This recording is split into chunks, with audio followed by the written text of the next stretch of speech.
I want to talk what I would, with two-tier Britain, two-tier politics, two-tier justice, two-tier policing. Just heard about two-tier policing, didn't we, at the West Yorkshire Police, where they're so two-tier that if you're white and British, you're not allowed to apply. You can't be a copper there.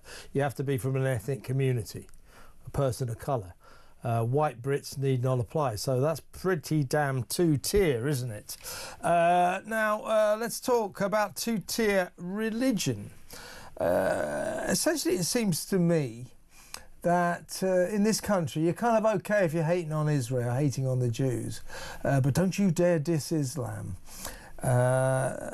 So let's talk to Rafe Heydel Mankoo, the historian and social commentator. Well, welcome, Rafe. Always a pleasure to be with you, Kevin. Good to have you on the show. I want to talk, first of all, these are sort of a tale of two stories, really. So these two obscure backbenchers, Labour backbenchers, these two women, who went to Israel and demanded entry to go and spread their pro-Palestinian views. You know, we want to go to the West Coast and protest about awful Israel. You know, Israel saying, well, basically this is Israel, and we sort of thought maybe we won't let you in to do that. So they then fly back to Britain, and the whole of the Labour Party sort of rises in sheer fury, in high dudgeon, hails them as absolute heroes. And I thought, here we go, the Labour Party back in its Corbynista comfort zone, hating on Israel. They're never happier than when they're hating on Israel, are they? So that's one thing. So hate on Israel by all means. Meanwhile, we have the story of this guy, a guy called Hamit Koskan, 50 years old. He went to the Turkish embassy in Knightsbridge in London to stage a protest.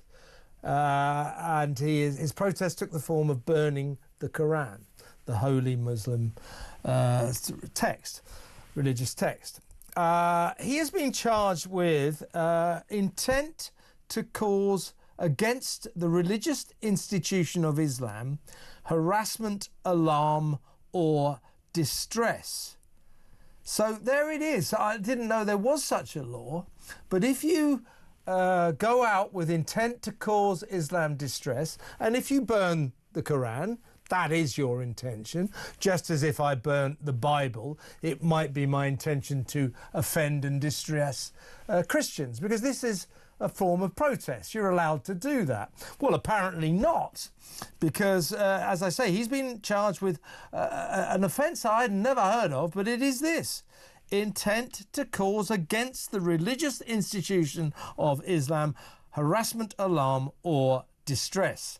Tale of two stories there, isn't it? You know, like, it's okay to hate on Israel, okay to hate on the Jews, but don't you dare go near Islam. Don't you dare diss Islam. This is two-tier religion, isn't it? It is, absolutely. I mean, this is a tale of two stories. Both in their own different ways are a case of two-tier religion or two-tier justice. And, you know, one is ridiculous and silly. That's the story of these two ridiculous MPs. The other one is deeply sinister. And we should probably treat both stories a bit separately, although they do deal with the same thing. The one that really is sinister and insidious stuff is the one about the Quran burning. And I would go further. I think it's an outrage against, you know, the principles of the Enlightenment that we hold dear, and actually against, you know, it's an outrage against Western civilization itself, because we're going backwards into a sort of a dark age when we have a de facto blasphemy law with one caveat, because it only applies to one religion, and it's a foreign religion. It's Islam. You know, you can go and see the Book of Mormon. You can go and criticize any religion you want to, but Islam is off limits. And let's be clear here. No one should be arrested or prosecuted for destroying their own property. As long as this man, you know, legally owned this Quran, he has every right to do with it as he sees fit. That's his human right to do so, not least as he was doing as a form of political protest. And you have to ask, what sort of a society have we become when this, you know, really fundamental aspect, not only of human rights, but actually of personal property rights, no longer applies. Yeah, Nobody has. I should have the right to to intend to cause distress to Islam if I want to protest about Islam, just as I should have the right to intend to cause distress to Christianity or Judaism if I want to protest about those religions. Why is this a crime? Where did that come from? It's just a blasphemy law, isn't it? It's not a crime. This is a blasphemy law by the back door, and we should all be outraged by this. Islam is an ideology. This is not about anti-Muslim hatred, which is about hating Muslim people. This is about attacking and criticizing the religion and the ideology of Islam. And it's an outrage that the CPS, the Crown Prosecution Service, has come out and tried to obscure the two things, and is trying to cast this as an attack against a person, as they've called it, a person of any religion or racial background.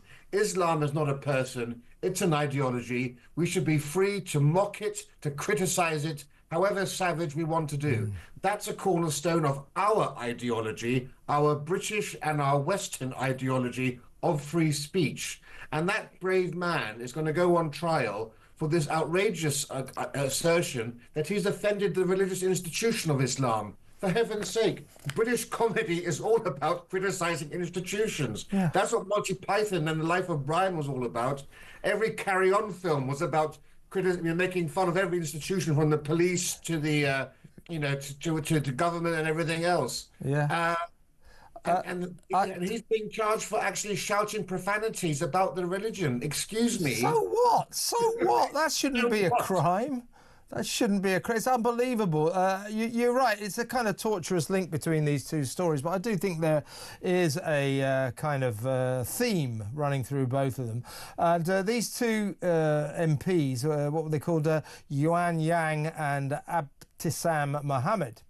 They were turned away from Israel on Saturday.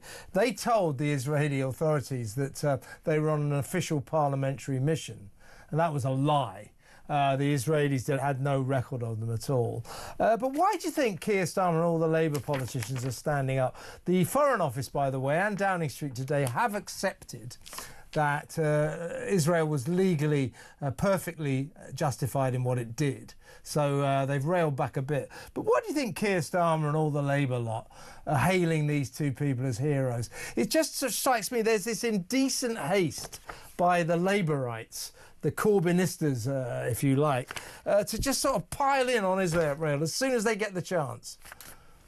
Well, we know why, and it's for exactly the same reason as you were, I think, discussing before I came on here, the decision to actually back away from inquiries into the grooming gang scandal, and it's because the Labour Party is petrified of losing the Muslim vote.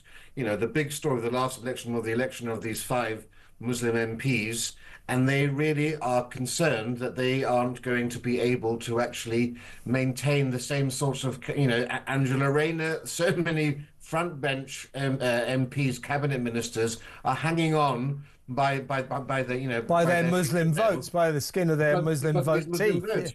Yeah, exactly right. And they've got egg on their faces now because, they're basically endorsing two-tier justice here because the Foreign Office, as you say, quite clearly lays out what Israel requires. You cannot condemn, you cannot call for a boycott of Israel. You cannot call for ministers to be sanctioned. There are clear rules that our Foreign Office states.